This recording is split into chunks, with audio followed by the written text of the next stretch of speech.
Hello, everyone. Welcome to another episode of The Edge. Today we have a friend of the show and a friend of ours now called Art Ocain here.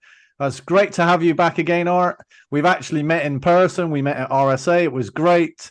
It's always great when we get an opportunity to meet people and make friends. And I really liked you, and I hope you liked us. Um, I'm going to start off really with the same question as always about giving a little bit of background of yourself. But I'd also like to point our listeners at episode number 1. It was a really good episode. We definitely enjoyed doing it. But yeah, Art, give us a little bit of an intro. Yeah. So right now I am kind of straddling CISO and CIO roles at Arium. I come from a IT background, system administration, network administration, cloud admin. I kind of did a 5-year detour at each spot, as I went through my career, and then landed in cybersecurity and specifically ransomware IR and ransomware recovery a lot lately. I think that's a good introduction. And I mean, ransomware is a hot topic right now. So I read an article, I think it was either earlier today or yesterday.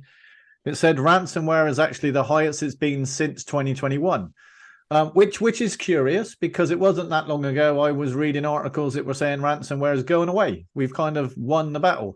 And it was a topic that came up on the podcast quite a lot that for me it was, has it gone away or is it moving to areas where there's less focus on it? But now we're being told it's on the rise again. So based on what you see kind of day in and day out, and obviously don't name any names or anything, what are you seeing? Do you agree with it being on the rise? Is it dying out? What is kind of the scenario with it right now?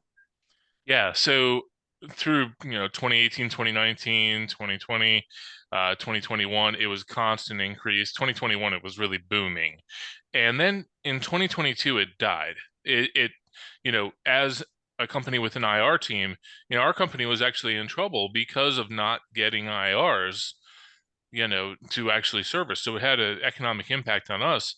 But there were in 2022, there were so few IRs that it was like, okay, is ransomware going away? It was, extremely diminished. And there are several reasons for that. Mainly the Russia-Ukraine conflict. The threat actors are from Russia and Ukraine for the most part. There are, affiliates all over the world, but the core groups were there. And R Evil was in Russia, and you may have seen the R Evil takedown that was on the internet, where they had kind of footage that looked a little too staged about Russian agents barging in and taking down the R Evil team. And I believe that team just got pushed into Russian service, for the Russia-Ukraine conflict. But also there was the biggest threat actor at the time after our evil was taken down was Conti. And Conti was made up completely of Russian and Ukrainian threat actors. So when that conflict started, Conti completely self-destructed. And they did so on Twitter. Like they were they were completely attacking each other on Twitter in front of everybody. And so that threat actor group really dissolved. That affected ransomware for the rest of the year. There were some other things, Black Mama, things like that, Black Cat, variants. There were other variants, and some people from Conti, like former Conti people, would spin up a smaller threat actor group or cell in order to do some attacking. But it was far diminished from in 2021. So 2023 started here, and pretty much, right after New Year's, it was just on fire. It was ramping up. It was like 2022 never happened. And we were just picking up from where we dropped off in 2021. And there was extremely high threat activity, a lot of ransomware attacks, and, some larger targets, but a lot of smaller targets. So I think one of the things that really the outcome of in 2021, the Colonial Pipeline attack, they got a lot of publicity, got a lot of federal engagement there. uh, it taught threat actors some lessons. Don't go for big critical infrastructure because it's going to get federal attention right away, and you're not going to the outcome won't be great for you. So what happened in Colonial Pipeline is really FBI got involved, and then an entire task force of, you know, NSA, CIA, like everyone was involved in this. And so when the ransom was paid, they were able to claw back most of the ransom payment because they were tracking all the funds and where as they were being transferred. So they were able to get that money back. And so that threat actor group went underground completely as soon as that happened.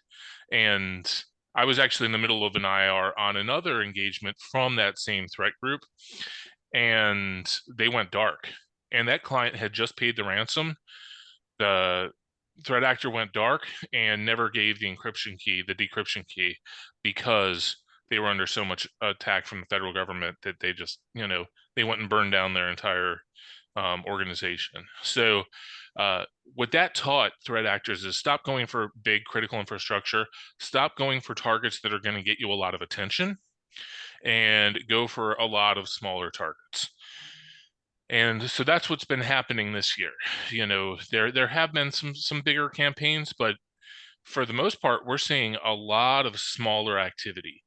And, you know, we've even, you know, received from very small businesses, you know, ransomware business for IR. So it's uh, you know, it's no longer that mid enterprise that they're aiming for, or enterprise. It's kind of small to mid. And really, you know, as most companies now have insurance policies, they're really just aiming to get paid out of that insurance policy. So they're continuing their attacking, but they're aiming for the softer targets now. It's easier to gain initial access to a small business than it is to a large enterprise.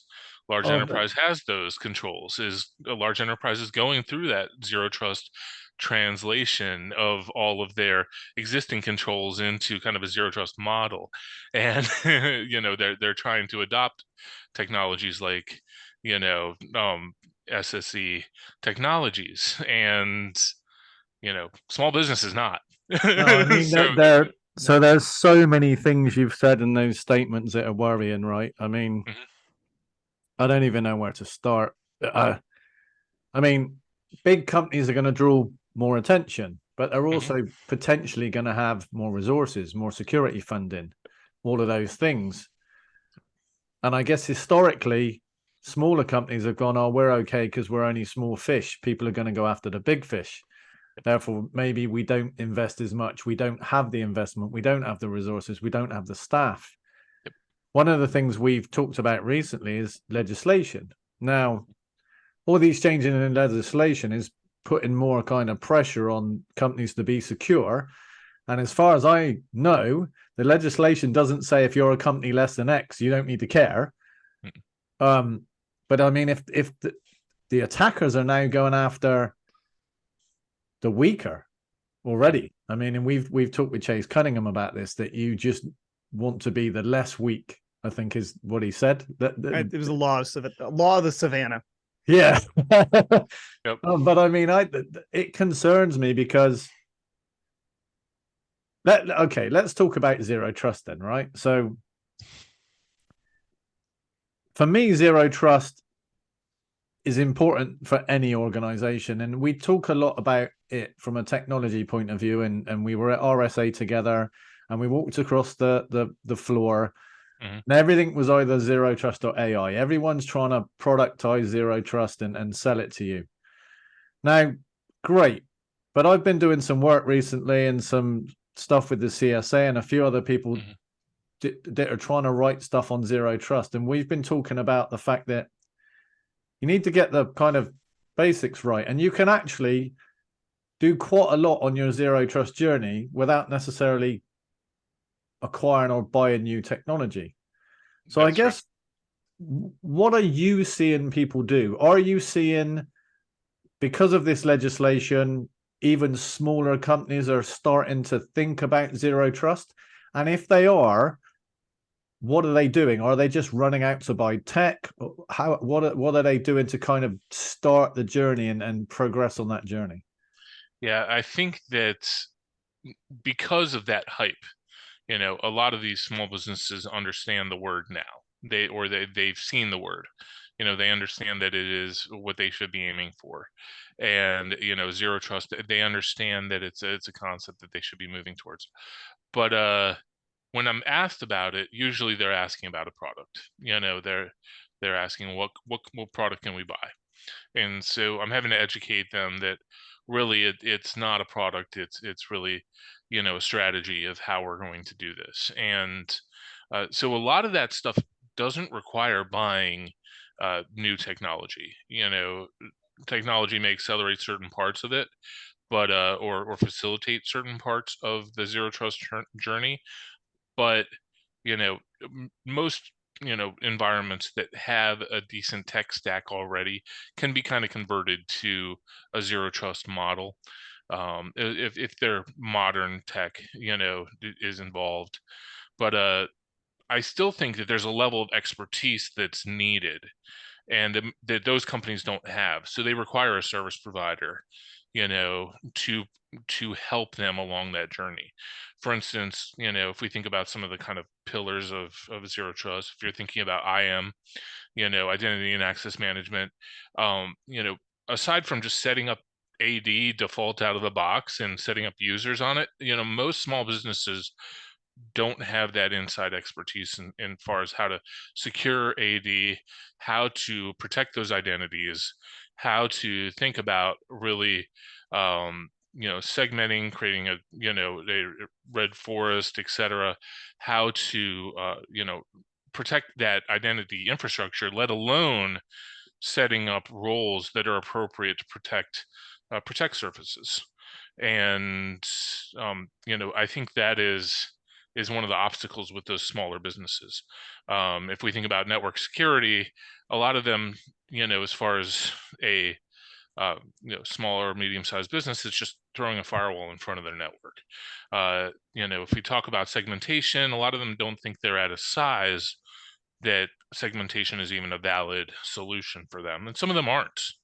But some of them are. It makes sense to separate human resources, sales, functional roles, etc. But identity-based segmentation is almost never even thought of.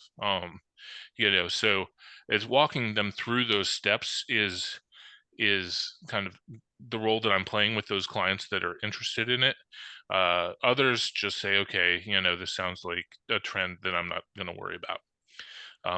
But yeah, so those are the challenges right now, is realizing that if somebody's going to go down this road as a small and medium-sized business, they need a me or someone to lead them through that. And there's only so many me's to go around. So it's it's helping those small business. There's so many more small businesses and medium-sized businesses than there are enterprises. Enterprises always get all the flashy attention for the new tech products, but most of the economy is being held down by small and medium-sized businesses.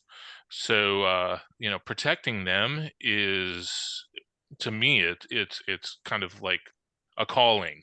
It's saying, okay, yeah, it's great to protect big enterprise, but big enterprise has the resources to protect themselves. It's small, medium-sized businesses don't know what they don't know, and don't have the resources, etc. So what can we do to improve their journey?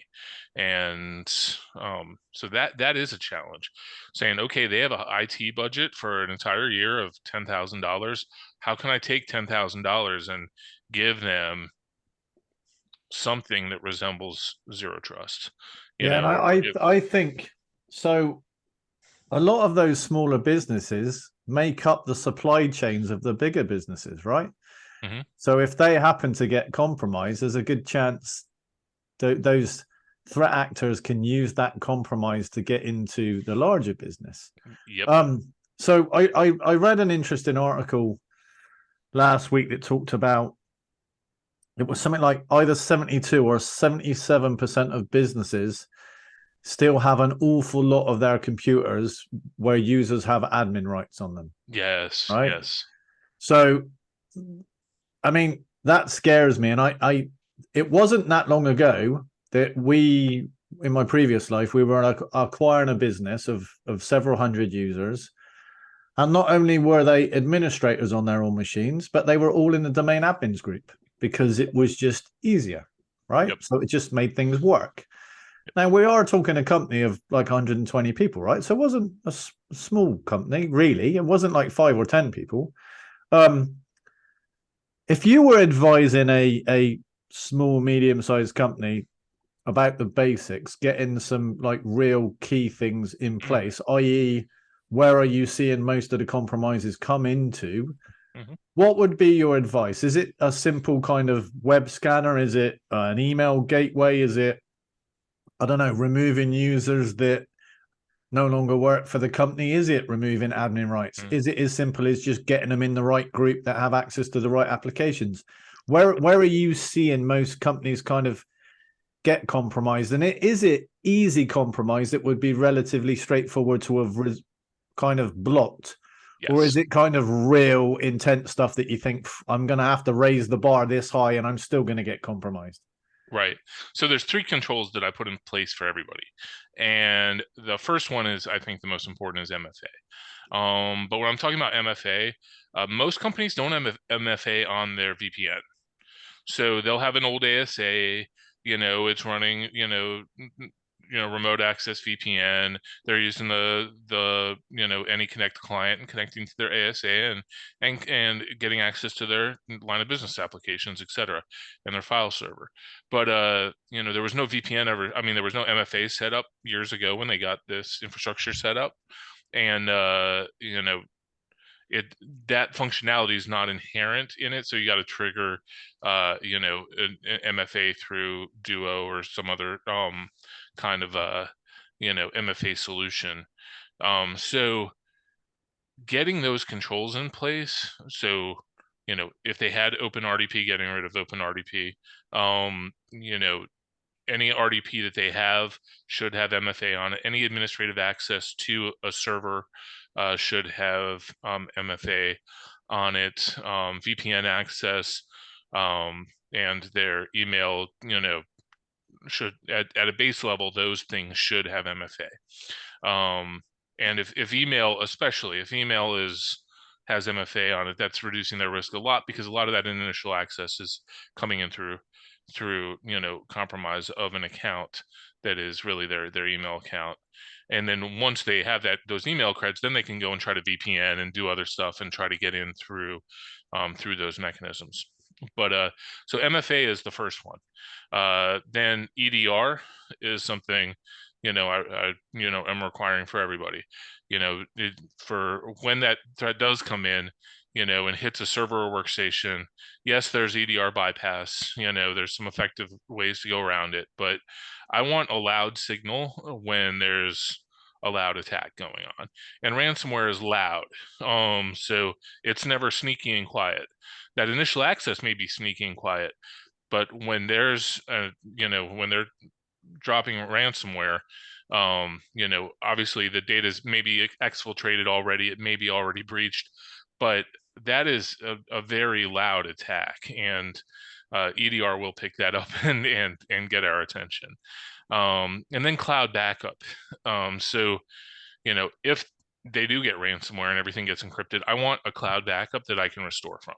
That's really, on-prem backup, I'm always working on their solutions with that and trying to segment that off in their VM infrastructure and everything and try to protect it so I have a restore path. But I always want to layer in a cloud backup as a Hail Mary. So when the whole infrastructure is leveled, at least I can restore them. So those are kind of like my basic hygiene. It's like prevention, and then restorability is really what I need. And then after that, then I'm doing user access reviews and things like that. And then you're saying, okay, everybody's an admin. Then you have to have some conversations with their staff. A lot of times it's the IT guy who really has no idea, and the amount of risk. And you're like, why are you using a domain admin as a daily driver? Like, we'll create a privileged account for you.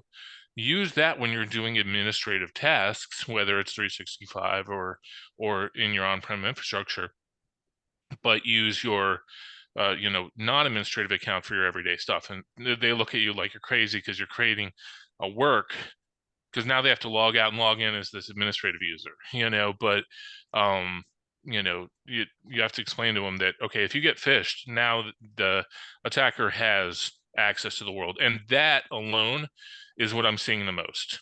As far as how is ransomware happening, it's an administrator's creds get breached from another site, so it's a reuse of creds problem. So the attacker is not having to hack anything. They're just looking on, password dump sites and saying, oh, Bob's password, he uses this for a lot of sites. Let me try logging in with this. Oh, it works. I'm in. I have access to the network now. And oh, Bob's a domain admin, so I don't even have to fight to escalate privileges or elevate privileges or anything. I'm already where I need to be. So to me, that is the most common, way in that I'm seeing, is the attackers just logging in with creds that are known. And if the creds aren't known, then they'll just phish the creds. So really convincing social engineering, which ChatGPT is actually really amazing at, is writing emails that will be effective in phishing the user, getting those creds and logging in. So initial access is less, I'm finding some vulnerability in some web application. It's usually just logging in. It's crazy when you think about it, right? I mean, I'm a little bit speechless because I've been in IT a long time. I've got grey hair to prove it, and it feels like in the last 25 years we haven't really learned that those real kind of fundamental. I mean, when I was in a previous life, I implemented several levels of administration access. Like if you were using email on your day-to-day job or doing day-to-day things, you had a day-to-day account. That's what it was. Then you have elevated permissions just to do admin tasks, but not even as a domain admin. You just had elevated permissions using Windows kind of organizational units and permissions and stuff. You could manage file servers, or you could manage the Exchange server. Now, don't get me wrong. It wasn't easy in the early days to do that, because to do certain things with Microsoft, you had to have a domain admin or an enterprise admin or an Exchange admin. They didn't make it easy, right? So doing that kind of segregation was difficult.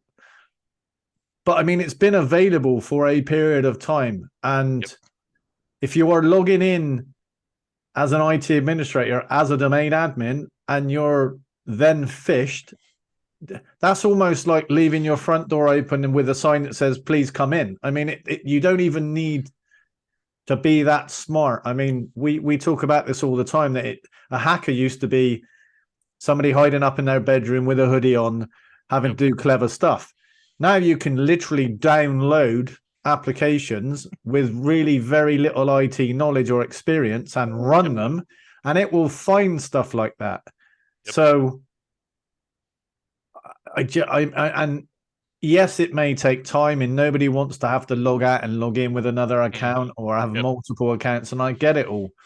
But I can also guarantee that the mess that you're going to have if you get compromised is far worse than logging out and logging in. John, I can see you.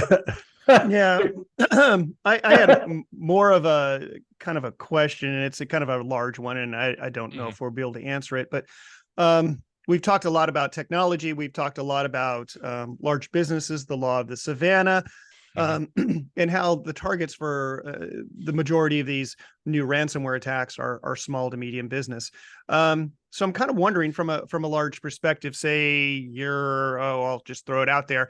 You're a U.S. senator and you're thinking about, how do I help the country move forward? And I need to bring cybersecurity to Main Street. You work a lot with a lot of these smaller businesses. You kind of know their challenges, where they're coming from. If you were to, because we're headed in this direction, I think we can all agree that there's going to be more legislation, more policy around this.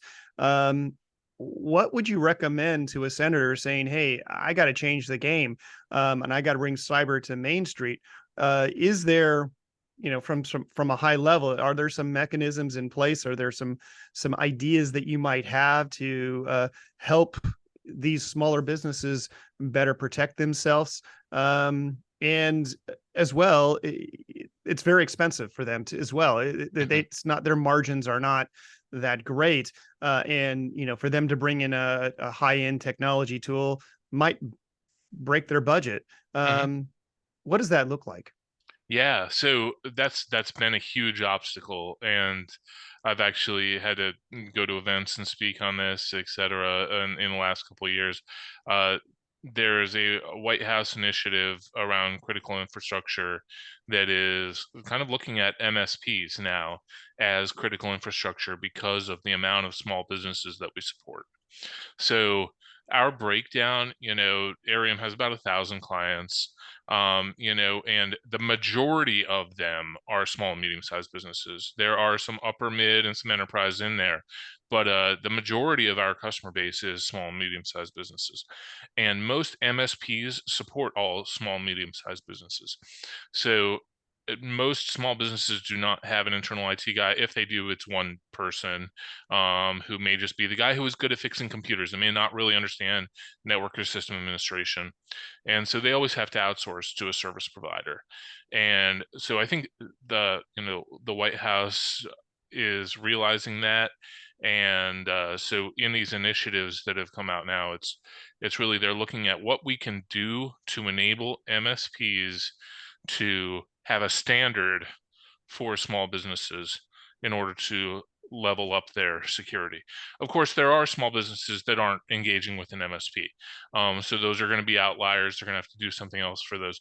But right now, the approach is that most small businesses are working with a firm that is handling something for them. And so one of the things that, MITRE, et cetera, are engaged with right now is trying to come up with solutions that will move the bar, and improve security for these small businesses that is consumable, free, if not low cost, something that MSPs can roll out automatically for all their clients, that kind of thing. And they're working out, like I've had a lot of discussions with MITRE, who is working on some of these solutions, and they have a lot of ideas of different technologies to use and different approaches, and they have a lot of capacity and a lot of they have a deep tool set at MITRE that they've developed over the years, working with defense, et cetera. So they have a lot at their fingertips to help do this, but they're trying to figure out, okay, what can we provide to everybody in order to improve their position. Of course, the way the threat actors are right now, they have AI at their fingertips too. And I believe that any defenses we throw in, here's the free package of security stuff that we have for small businesses. Threat actors are either going to find a vulnerability in that package that gets distributed to every small business, or they're going to find a workaround and it's not going to matter. So it's really that's depressing, I know, but that's kind of how I feel is there's nothing to stop a determined threat actor from accessing your environment. Like right now, all we're doing is layering in ways to make it harder, but there's always a way. So as soon as they figure out that way around whatever mechanisms we do put in place, that'll just be a programmatic response, because every small business will have the same controls in place. So it'll just be an easy workaround for them. So, but right now, the way to that senator conversation is happening, and the approach is really to work with MSPs to set standard, and some of it is setting standards. Okay, these are our standards for monitoring. These are our standards for response. These are how we're supposed to respond to threats, and then this is our SLA, et cetera, and our mean time to response for threats against small businesses in order to improve that stance. But yeah, that is the conversation right now, and I don't I have a feeling that it'll improve things in the short term, but I don't think it'll make anything go away. Like it'll create a tripping hazard for the threat actor until they figure out a way around it. Yeah, and I think that's a concern. I mean, it's like damming a river, right? I mean, you can dam the river. You build, I don't know, a 4-foot dam because the river's 2 feet deep. Mm-hmm. The water gets to 4 feet deep, and suddenly the dam is irrelevant. You might as well not have it. So it's a constant battle, and you constantly have to raise the size of the dam, right, to hold the water back. Do you think we'll ever get the dam to the full height and we'll ever stop attacks? I mean, I don't, but at least my current viewpoint of the world right now is just constantly dealing with these attacks and different TTPs and different methods of attack. And anytime you put new stuff, you put an EDR everywhere and they have EDR bypass. You put an MFA and they're MFA bombing users and coming up with sim jacking, etc., and ways around MFA. So I just feel like anything that we put in place is just there's going to be a way.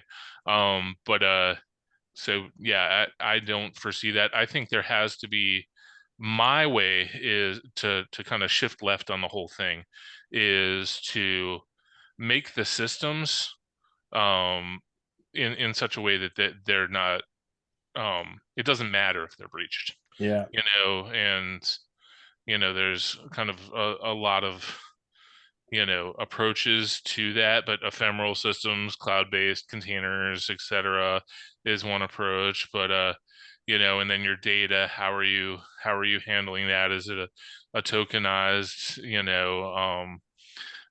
system where you're encrypting and distributing data?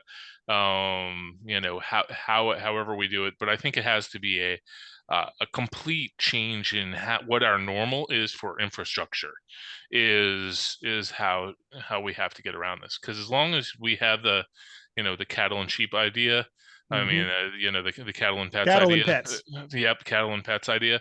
As long as we have cattle, we're going to be safer than if we have pets. When we have pets, it's just you have this thing that you have to protect, and you're constantly building this dam around it, and the threat actors are always finding new ways to get over the dam. So that the pets are those servers that the small businesses have, are these systems that enterprises have. And when I've done incident response, there's been there's been so many networks that I've worked on for large enterprise that are thousands of machines, and they haven't been updated in forever, and they're all supporting this amazing application, and no one's allowed to touch anything. You're not allowed to put any more controls in because it might break something. You're not allowed to update anything because it might break something. It's not a resilient system at all. It's not built for ephemerality, and that's, at a lot of large enterprises I've dealt with, that's really how it is. So these are just clusters of pets that are out there in the world, and there's they've created an infrastructure which is really indefensible. There's I mean, in the long run, yeah, it's like sorry, I was going to say it's the ransomware is the technical debt collector. I mean, yes. Seriously, you just described it right there. These arcane applications that have been built up over time, and this technical debt has just been accepted to the point where at some point it comes due, and the collector shows up, and there you are. Yep. It's like having a massive dam that's leaking, and you've only got a certain amount of fingers, so you can plug all the gaps. But fundamentally, you all know at some point it's going to collapse, right? So our historic way of doing security, at least in my opinion, is deter people, make them go somewhere else where it's easier to get in, right? So it used to be that people would walk around the car park trying all the doors. If your door was locked and somebody else was unlocked, they'd steal that car. Then it got to the point where we put better locks on doors, but we only had one key that could open multiple locks. So people would walk around with one key, and they'd get to a car, they'd try yours, it didn't work. They'd try someone else's, it did work. That's what it comes down to. It's like we started off this call really, we're talking about people are now kind of avoiding the large enterprises because they get attention drawn to them and potentially because it's harder to get in. So all the weaker companies are going to do is really build the dam higher and higher so that somebody else goes and breaks into another company. Yep.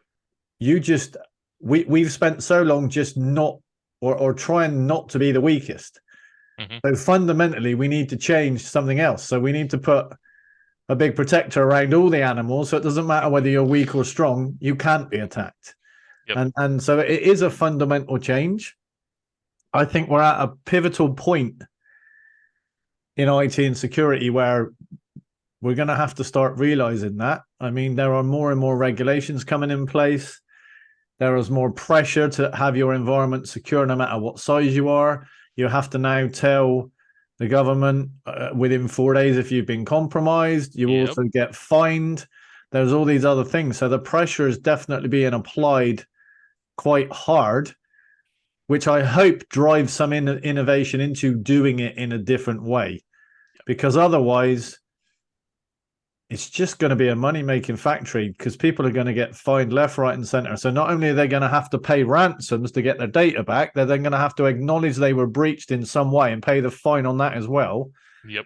And it will unfortunately, it will start putting companies out of business. For the big ones that can afford the fines and can afford the ransomware, great. But if you're a 150 user company and not only are you going to get compromised, you're then going to get fined. You're actually going to be wishing that you didn't have to tell everyone so that you could just deal with the ransomware, but then you'll get fined even more because someone is going to find out. Yep. There just needs to be a change in the way we do things. And I don't know what that is, but I think we all acknowledge that it exists. And going to RSA is quite an exciting thing for me. I like all the technology, but also it's actually quite a depressing place to go because you walk around and you're like, they're all different colors of the same t-shirt. Mm-hmm. And there are some great startups and there is some clever stuff coming out. And the clever stuff that's coming out really still feels a little bit like belt and braces. It doesn't feel like a completely new way of doing things. And I'm hoping Zero Trust is that kind of golden egg because it is a bit of a fundamental change, but there's more to it than that. Yeah. I think Zero Trust plus, a lot of, infrastructure and looking at how we're managing servers in general, and how we're storing data in general, has to change, and that can be a part of that zero trust journey, as well. But cloud transformation, digital transformation, whatever they want to call it, that really, I think, in addition to zero trust, so you're protecting your environment, but you're also zero trust is keeping you from being breached in your environment as well. So the two of them together, I think, are probably there. Now, you did mention about the SEC situation, and it's funny because I actually had an experience in which that really made me kind of support the decision about it, because I was doing a IR for a very large enterprise, and they publicly traded, obviously, and in the middle of their IR, they had thousands and thousands of servers which were encrypted, all their workstations, they had complete business interruption, everything down. They had threatened all of their employees not to talk about it, with penalty of losing their job, etc. And and they had, lots of employees, very large company. And I'm surprised it never went on, nobody tweeted about it. Nobody talked about it anywhere. Like, I kept searching for it and there was no shred that they had been breached, so everyone was silent and followed the gag order from the company. And the CEO, in the middle of their breach, was on, on one of the CNBC shows, talking to analysts, talking about how amazing their company is doing and how they're having such a strong quarter, and their stock's going up, and everything is amazing right now. And meanwhile, I'm in there with my team rebuilding every server they have from scratch. And just seeing that lie happen, that's why I kind of celebrate the SEC thing. Like that lie should not be allowed to perpetuate. So I'm glad that is happening now, so that in the future those breaches do come to light. But yeah, I think it will make it for organizations that are publicly traded, so they're under the SEC ruling, but aren't doing amazing. That could be the thing that breaks the company. I agree there. I think this podcast has some amazing insights in it, and I mean, I love every time I talk to you. I mean, you're right at the firing line, right? You're right there, so you can see a lot of these things that are happening. It's great to get real world experiences. You've got some great insights. Thank you for coming back on again. I'm going to ask you a fun question. All right. Before we wrap up, and I always ask about food, but I'm pretty sure I've asked you about food. But it's going to have to be food related anyway. So, do you cook? Is the first question. Yeah. Okay, Yeah. so if you cook, and I'm going to steal one of John's questions that he asked previously. If you had a gathering of people, whether it was family or friends, come round for either a holiday season or something, what would you cook and why? Yeah, brisket. Yeah, it's Yeah, not even a pause. Just not even a pause. Bang, no, brisket. yeah, not only a delicious cut of beef, but if you're cooking it low and slow the way it should be, you're keeping all that flavor. It's juicy. It falls apart. It's something that everybody will enjoy. But I like to serve it sliced instead of shredded, and people can shred it if they want to, but and then so you have this, like, it's almost like this perfectly barbecued steak on your thing, on your plate, and it's just like nothing beats that. So, and it's easy to produce it for a large gathering. It's like it's not like I'm digging a hole and roasting a pig in the front yard. It's doable. So, but yeah, brisket's my go-to there.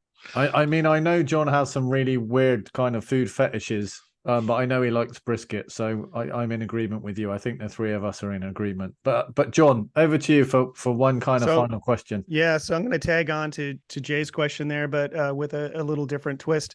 So you've got a big gathering, you've made an amazing brisket, and you're slicing it, not shredding it, and I totally agree with that. If you were to have one person that you could pick out, this could be a person alive, could be historical, to attend that event, and you got an hour to spend with them, who would it be? Ooh, wow. Yeah.